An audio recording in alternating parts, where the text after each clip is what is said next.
Some people get, oh, here he go. Oh, here he come is not, oh, he gonna tell us the truth. It's based off of when I went nuclear on him before. Now, what I went nuclear on him was right, but it's the nuclear part. I've been hearing, look, man, for real, straight up, I've been hearing, yeah, but it's the way you say it all my life. All my life. When the tone is wrong, even when the point ain't. When your words are right and on point, but your delivery and your spirit is off, you spoil the whole thing. So, this is where I get in trouble. A lot of us get in trouble because we think if our point is true, then the tone of it don't matter. That's a big old fat lie. Tone matters because tone carries spirit. Tone carries atmosphere. Tone carries the heart behind what you're saying. You can say, oh, I'm just passionate. Oh, that's just how I talk. Oh, that's just me. That's me loving you. Oh, I'm brutally honest. Brutally honest. Brutally. Yeah. And Moses shows that too. Numbers 20:10, where we just read them, Moses and Aaron gathered the assembly together before the rock, and he said to them, "Hear now, you rebels, shall we bring water out for you out of this rock?" Again, he wasn't even supposed to be speaking to them, and then he calling them names. You know what I'm saying? We love to be like, man, Jesus called such and such a dog. He called such and such a viper, a venomous snake. We want to misappropriate when Jesus is speaking in absolute all omniscient power and knowledge, and try to refurbish or refashion what he was saying and how he was saying it and why he was saying it. Like, man, knock it off. God didn't even tell Moses to say anything to the people, but he just had to put his own little sauce on it. That's me. I keep extra sauce. I ain't gonna even front. I keep extra sauce in my facial expressions, in my mannerisms. Look, check this out. This real talk. I keep extra sauce for the interaction in the things in what I. And when I don't respond. See, this is the tricky part. You cannot respond in a way that's venomous. You can ignore. You can be dismissive. You could be, you know what I'm saying? It's many different ways to do this. And we ain't just talking about, explicitly and only what you say. Even what you don't say, when you're supposed to say it. When you call yourself teaching somebody a lesson, oh, okay, well, all right. Good luck with that. When we get for real, when we get and have a spirit of reveling in what's going to happen or could happen, or their destruction or their trouble or their calamity, that's a real thing. Proverbs 15:1 says, "A soft answer turns away wrath, but grievous words stir up anger." It's about, we need to focus and realize that the truth is already brutal. The truth is already bruises, it already cuts, it already breaks, it already destroys. We don't need to put our extra sauce on it. We don't need to sprinkle more of ourselves on it at all. Colossians 4:6 says, "Let your speech always be gracious, seasoned with salt, so that you may know how you ought to answer each person." So what we're doing is we're focusing on and we're discovering slowing down. How will you even do what Colossians said? Let your speech always be gracious, seasoned with salt, so that you may know how you ought to answer each person. We're so reactionary. You know, Lady J say she used to keep a switchblade in her mouth, figuratively, not literally, because you know. But Lady J said she said I kept a switchblade in my mouth, meaning she was sharp tongued, and she was ready to use it. She was you know, because that's how she, you know.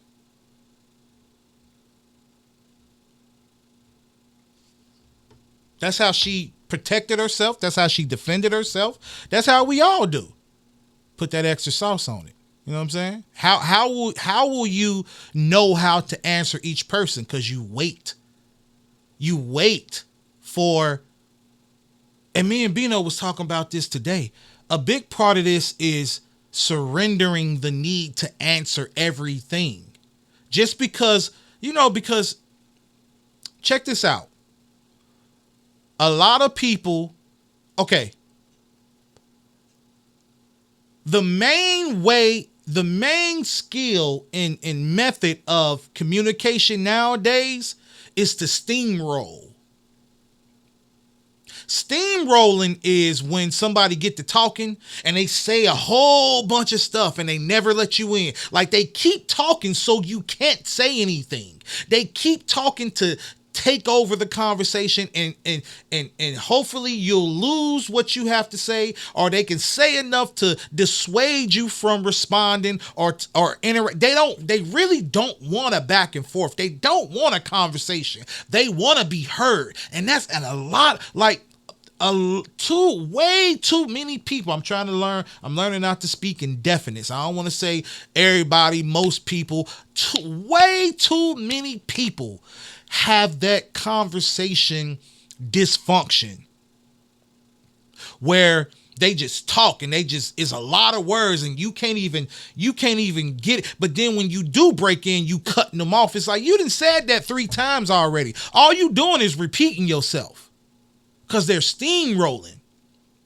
So so it's like a traffic jam. Communication is like a traffic jam now. Communication is it's a traffic jam, and if you gonna get over, you gotta be an aggressive driver if you want to get to where you want to get to. You got to debow, you got to bogart. You know, that's what my parents used to say back in the day. You got to bogart your way in. You got to bogart your way in. You got to debow. You got to bully your way. You got to be aggressive, and we do that in conversation. So how you gonna know how to answer each person if you're just trying to get in? A lot of times, man, when somebody's steamrolling the conversation, just let them go.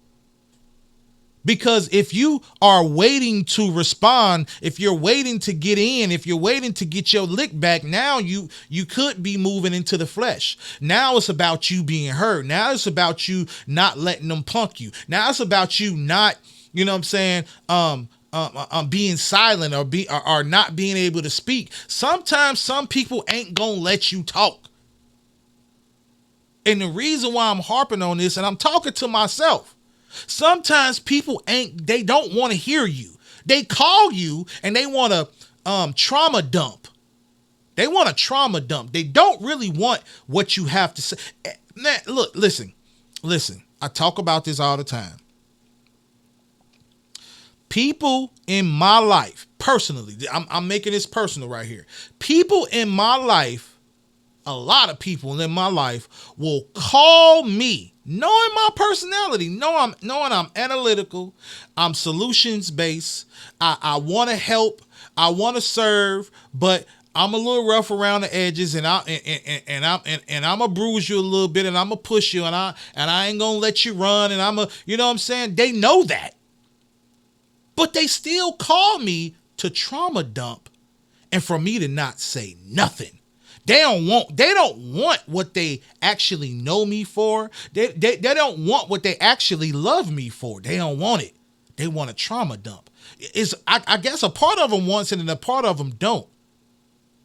And a lot of times I could say, even in me working on myself and trying to mature and trying to grow in these areas, I can get good and be like, man, I ain't gonna bite your head off. I'ma just say something, I'ma speak slightly to it. You know what I'm saying? Man, they'll malfunction immediately. I really ain't gotten to the meat and potatoes of what we saying or what need to be said. They short circuiting immediately. The first time I say give any push, give anything outside of just listening or agreeing or absolutely understanding their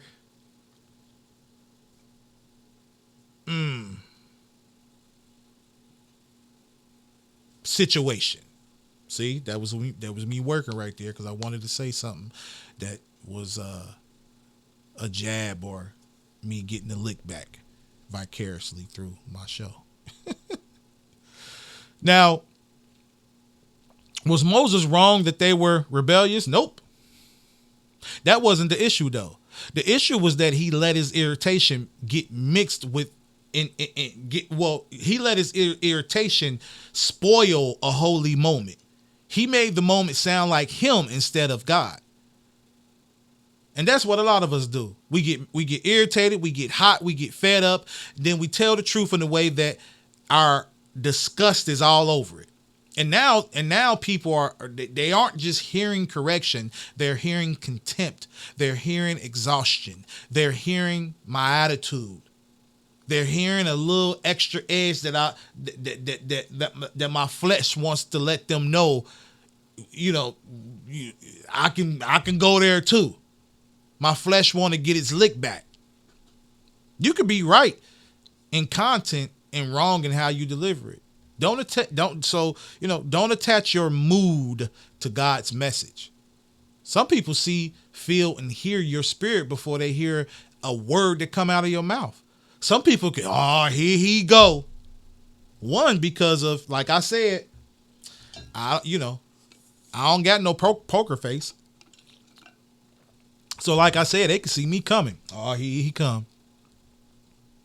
And then here he come is not, he gonna tell us the truth.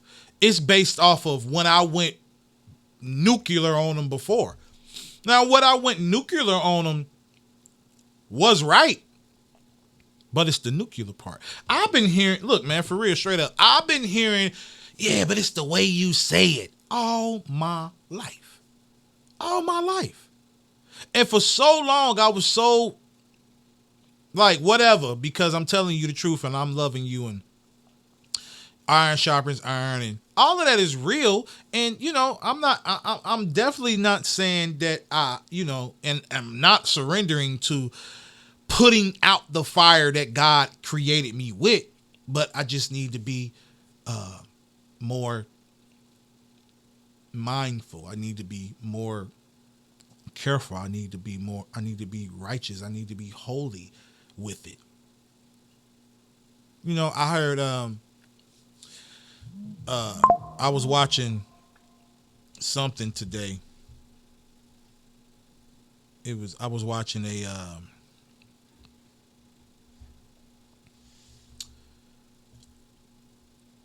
debate or whatever, Muslim Christian debate, and the Muslim was reading the Quran, and the Quran, it was saying, so I'm paraphrasing, the verse was saying something about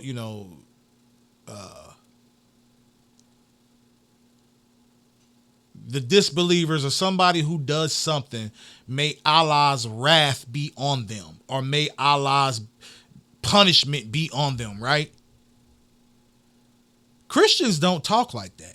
The Bible don't tell us to pray like that. The Bible don't tell us to hope somebody goes to hell. The Bible don't tell us to hope that you get punishment. Guess what? And this is humbling right here. The worst person that you can imagine, you are not to wish damnation and destruction. You are not to wish and hope for their punishment.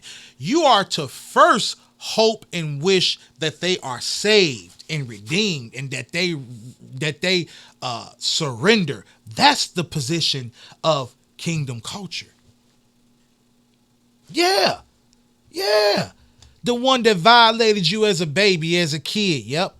Before you wish for their total destruction. Now, you can want them in jail. You can want them to see justice on this earth and pay for it. You can want them to pay for whatever. You know what I mean? But I'm talking about whether or not you extend a prayer of salvation to them, whether or not you extend the hope that they be restored and that they get saved. Like we'll withhold that from people in situations that we feel when we feel somebody don't deserve it.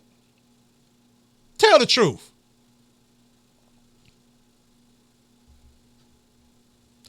This is the conversation with your spouse where you said what you said was true, but how you said it slam dunked the whole dialogue in the trash.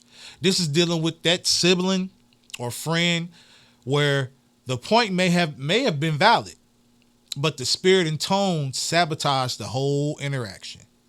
This is the heated post online where a brother or sister was right about the doctrine, but the tone made the whole body of Christ look ugly and wicked. This is the conversation in the barbershop or the beauty salon where somebody's speaking about truth, what's going on in our community, but the frustration turns it into straight venom and poison. This is where we're watching world events, Israel, Gaza, America's role, economic pressure, what we're seeing right now. And we let our irritation speak for God instead of letting the Spirit lead. Know what I mean? So, next part,